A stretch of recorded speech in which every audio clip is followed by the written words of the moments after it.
28절로 37절입니다. 그 후에 예수께서 모든 일이 이미 이루어진 줄을 아시고 성경을 응하게 하려 하사 이르시되 내가 목마르다 하시니 거기 신 포도주가 가득히 담긴 그릇이 있는지라 사람들이 신 포도주를 적신 해면을 우슬초에 매어 예수의 입에 대니 예수께서 신 포도주를 받으신 후에 이르시되 다 이루었다 하시고 머리를 숙이니 영혼이 떠나가시니라. 이 날은 충비이라. 유대인들은 그 안식일이 큰 날이므로 그 안식일의 시체들을 십자가에 두지 아니하려 하여 빌라도에게 그들의 다리를 꺾어 시체를 치워달라 하니 군인들이 가서 예수와 함께 못 박힌 첫째 사람과 또 그 다른 사람의 다리를 꺾고 예수께 이르러서는 이미 죽으신 것을 보고 다리를 꺾지 아니하고 그 중 한 군인이 창으로 옆구리를 찌르니 곧 피와 물이 나오더라. 이를 본 자가 증언하였으니 그 증언이 참이라. 그가 자기의 말하는 것이 참인 줄 알고 너희로 믿게 하려 함이니라. 이 일이 일어난 것은 그 뼈가 하나도 꺾이지 아니하리라 한 성경을 응하게 하려 함이라. 또 다른 성경에 그들이 그 찌른 자를 보리라 하였느니라. 아멘.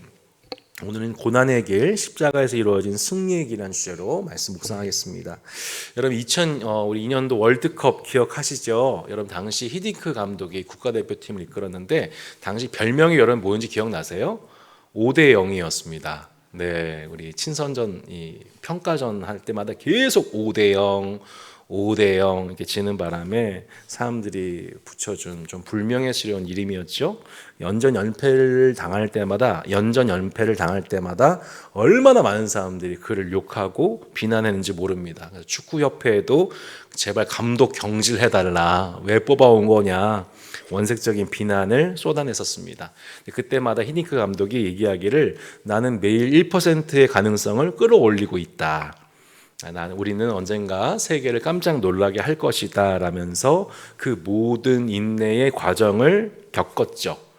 그러니까 결국에는 우리가 나중에 뭘 알게 됐냐면 그때 연전 연패했던 그것이 본선에서 우리로 연전 연승하게 만들었구나라는 것을 나중에야 알고 이 사람한테 우리 대한민국 명예 국민이 되게 해주자. 희동구라는 이름을 줬잖아요, 실제로.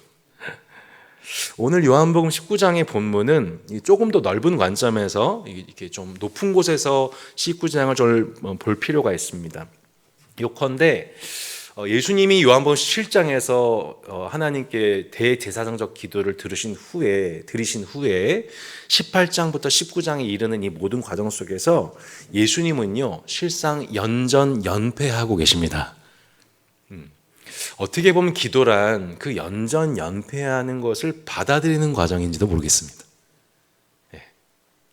그러니까 기도하면은 우리가 연전 연승하게 되는 게 아니라 기도를 통해서 얻게 되는 과정이 뭐냐면 연전 연패의 과정과도 가깝다는 것입니다. 가장 먼저 17장 기도가 이루어지자마자, 그러니까 여러분 새벽기도 끝나자마자 어떤 일이 생기냐면은 좋은 일이 생긴 게 아니라 예상치 못한 일들이 막 밀려오는 거예요.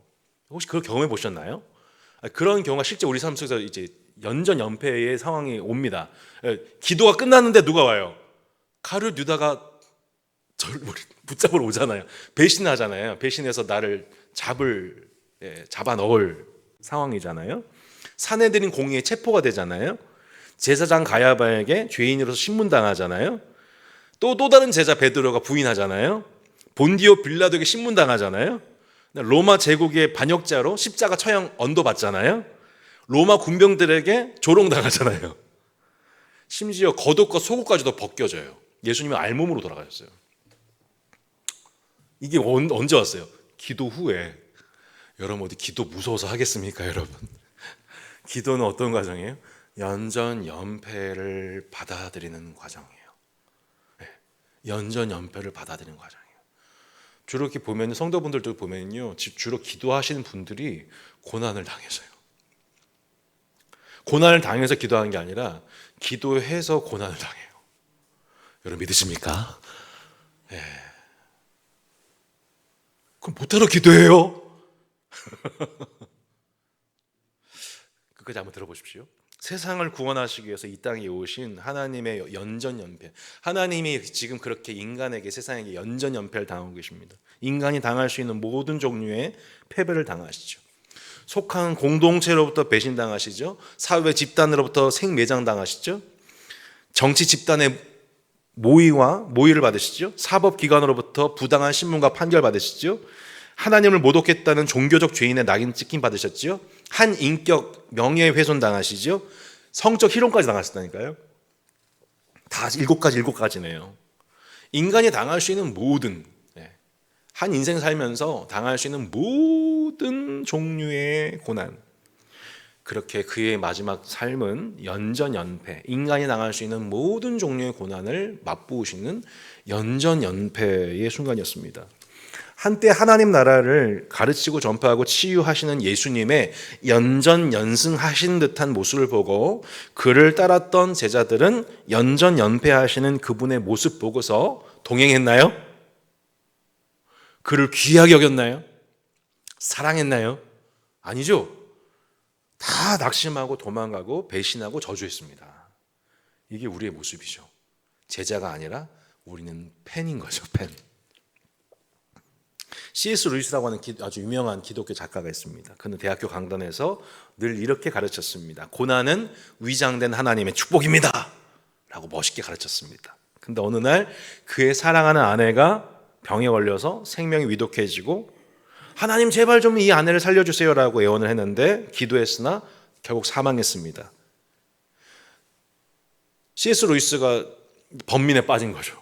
본인은 분명히 고난은 하나님의 위장된 축복입니다라고 말은 가르쳤는데 자신에게 감당할 수 없는 고난이 오자 그는 오랜 기간 영혼의 깊은 어두움을 헤매면서 하나님을 원망합니다. 늘 자신만만했던 그의 신앙에 큰 패배가 찾아온 겁니다. 고난이 위장된 축복이라는 것을 알고 있지만 고난이 만약 내일이 됐었을 때는 그걸 즉시 기뻐하고 정말 받아들이는, 아닙니다, 고난은 위장된 하나님의 축복입니다 라고 말하시는 사람은 사실 많지 않습니다. 그런데 여러분, 이렇게 인생에 반복되는 고난 중에 연전연패하신 듯한 예수님이 오늘 우리 삶 속에서 그렇게 연전연패 당하는 것 같은 삶을 살아가는 성도들에게 지금 무엇을 우리에게 진짜 십자가에서 이루어진 승리의 길이 무엇인지, 왜 성도는 고난을 뗄래야 뗄 수 없이 그 고난이 정말 위장된 축복인지를 분명하게 우리에게 보여주고 계십니다. 요한복음 19장 28절 30절 말씀 다시 한번 보시면 그 후에 예수께서 모든 일이 이미 이루어진 줄 아시고 성경을 응하게 하려 하사 이르시되 내가 목마르다 하니 거기 신포도주가 가득히 담긴 그릇이 있는지라 사람들이 신포도주를 적신 해면을 우슬초에 메어 예수의 입에 대니 예수께서 신포도주를 받으신 후에 이르시되 다 이루었다 하시고 머리를 숙이니 영혼이 떠나가시니라.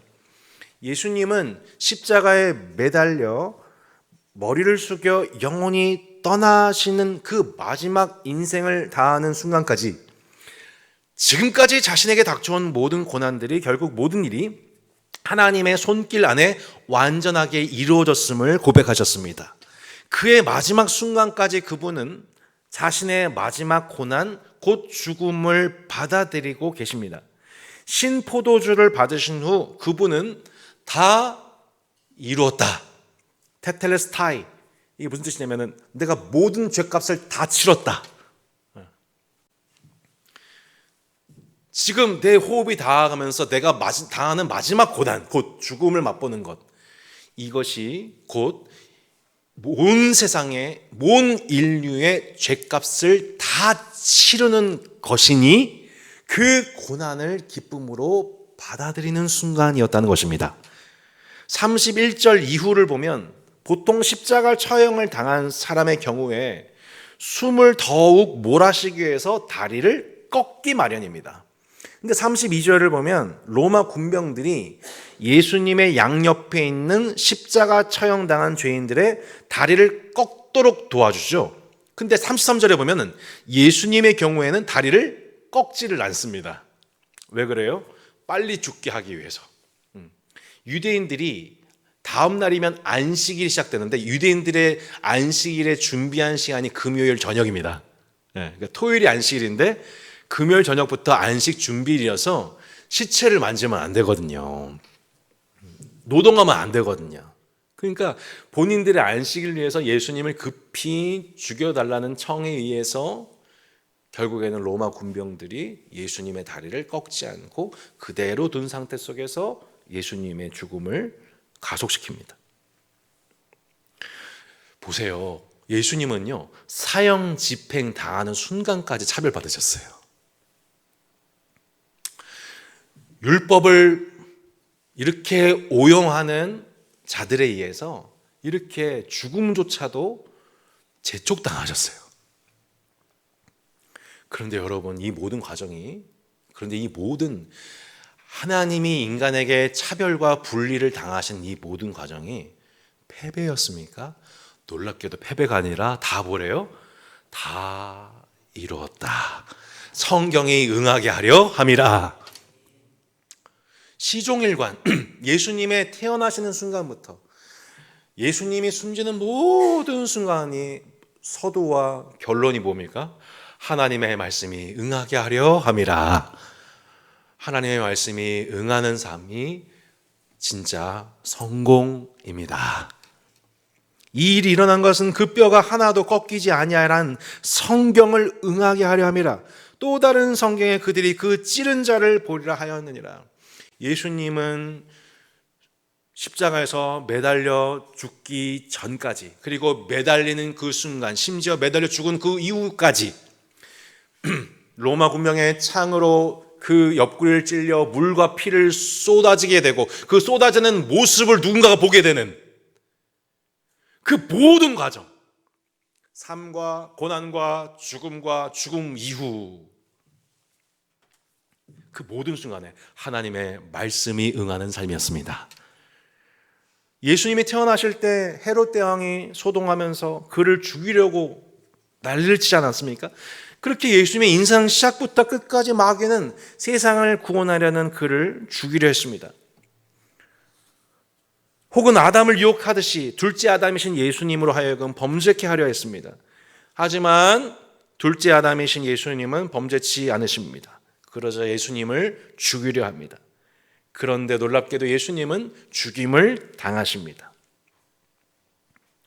마귀는 하나님의 아들을 죽이기만 하면 그 구원이 이루어지지 않을 것이라고 생각했지만 도리어 당신의 죽음이야말로 인간이 그 죄를 용서받을 수 있는 모든 죄값이 다 치루어지는 하나님의 공의, 하나님의 사랑이 드러나는 순간이 되기 때문입니다. 결국 예수님은 연패 끝에 당하게 되는 최후의 패배, 완전한 패배, 끝끝내 죽음을 통해 최후의 패배를 당하는 그 순간 도리어 연전연승의 새로운 시대가 열리는 순간이었습니다. 죽음과 사망에 대한 승리, 저주와 심판에 대한 승리, 마귀와 영적 권세자들에 대한 승리, 세상 유혹과 핍박에 대한 승리, 자신을 배반한 공동체에 대한 미움과 원망에 대한 승리. 여러분, 이 모든 연전연승의 일이 결국 어디서 시작된 겁니까? 예수님이 연전연패 당한 듯한 순간 바로 그 뒤에 이루어진 일입니다. 우리는 이렇게 연전연패 당하는 것 같은 고난이 결국 연전연승하기 위한 과정이라는 것을 눈으로 선명하게 보게 됩니다. 할렐루야. 인생의 여러 고난들이 닥쳐와 그를 뒤흔드는 순간들, 인생의 풍파가 닥쳐와서 쉴 새 없이 그를 때려서 수도 없이 얻어맞는 그 순간들, 그야말로 폭삭 소가수다의 원조가 바로 예수님이십니다. 우리가 그 예수님 바라보면서 인생의 위로를 얻습니다. 예수님에 관해서 훗날 사도들이 이렇게 표현한 겁니다. 그가 아들이시면서도 받으신 고난으로 무엇을 배우십니까? 순종함을 배우셨다고 말씀합니다. 그가 하나님의 아들이시면서도 몸소 그 받으신 고난으로 순종을 배우셨다라고 말씀합니다. 여러분, 고난은 우리로 하나님의 율례에 순종하는 법을 배우게 하기 위한 하나님의 축복입니다. 그리스도도 너희를 위하여 고난을 받으사 너희에게 본을 끼쳐 그 자취를 따라오게 하려 하셨느니라. 지금 예수님께서 우리에게 무엇을 보여주고 계신 겁니까? 예수를 믿는 신자들에게 무엇을 지금 보여주고 계신 거예요? 그 스스로가 하나님의 아들이신데 받으신 고난으로 순종하는 법을 배웠다. 그리고 너희를 위하여 고난을 받아서 너에게 본을 끼쳐 그 자취를 따라오게 하신다. 사랑하는 성도 여러분, 그 고난을 통해 순종을 배우신 예수 그리스도를 바라보면서 나도 저렇게 그 고난을 통해 순종하는 법을 배우도록 하나님이 주신 것이 고난이구나라고 해석할 수 있는 저와 여러분 되기를 바랍니다. 우리가 바로 그 하나님의 또 다른 아들들인 거예요. 하나님이신 그분이 고난으로 순종을 배우듯잖아요. 고난 없으면 좋겠죠. 근데 고난이 없으면 우리가 뭘 못 배우게 되냐면 하나님 말씀에 순종하는 법을 배우지 않습니다. 다 자기 멋대로 삽니다. 자기 힘대로 삽니다. 자기 욕망대로 삽니다. 내가 고난당하는 것이 내게 유익이라. 내가 이전에는 행하였더니 이제는 주의 말씀을 지키게 되었습니다 라고 시편 기자가 고백하게 되는 거죠. 그 학습 과정 속에 주어지는 게 뭐냐면 고난인 거예요. 1교시 경제적 고난, 1교시, 2교시 관계 고난, 3교시 성적인 유혹, 4교시 명예 유혹, 쉴 새 없이 우리에게 배우고 또 배우면서 학습하고 습득되어야 될 것들이 얼마나 많습니까? 예수님이 7가지 한 인생의 모든 7가지 풍파를 당하시면서 폭삭 속아서 결국 죽임 당하신 것처럼, 그렇지만 그 연전연패에 당한 듯한 학습 과정을 통해 마침내 더 이상 패배하지 않고, 마침내 더 이상 뒤로 물러가지 않고, 마침내 연전연승하게 된 것처럼 우리가 그렇게 학습을 통해 경험하게 되는 연전연패한 듯한 그 모든 과정은 결국 연전연승의 길로 가는 과정인 줄로 믿습니다. 갓난아기가 걸음마를 하기 위해서 수도 없이 넘어집니다. 초등학교 입학한 아이가 구구단을 암기하기 위해서 수없이 수학 연산에 틀립니다. 이를 반복하듯이 우리에게 연전연패를 당한 듯한 그 모든 과정이 하나님의 은혜 가운데 주어지고 있음을 믿으시기 바랍니다. 연전연패하는 그 과정, 이것이 하나님의 위장된 선물임을, 축복임을, 이것이 연전연패로 머무르게 함 자체가 아니라 연전연승의 과정임을 우리는 해석하게 되는 것이죠. 세상이 말하는 승리는 어떤 승리입니까? 연전연패하지 않는 승리입니다. 로마 황제의 승리죠. 로마는 자신들의 군사력으로 힘으로 연전연승했습니다. 그들의 군사력이면 힘이면 돈이면 뭐든지 다 할 수 있었습니다. 로마 황제가 지난 밤에 뭔가 마음에 언짢은 사람이 있으면 바로 대적을 물리칠 수 있었고요. 정복하고 싶은 나라가 있으면 바로 로마 군병들 보내서 얻을 수 있었는 그 승리이죠. 모든 고난 과정 다 생략하고 하나님 두려운 줄 모르고 편하게 안락하게 원하는 대로 얻는 승리, 그게 세상의 승리이죠.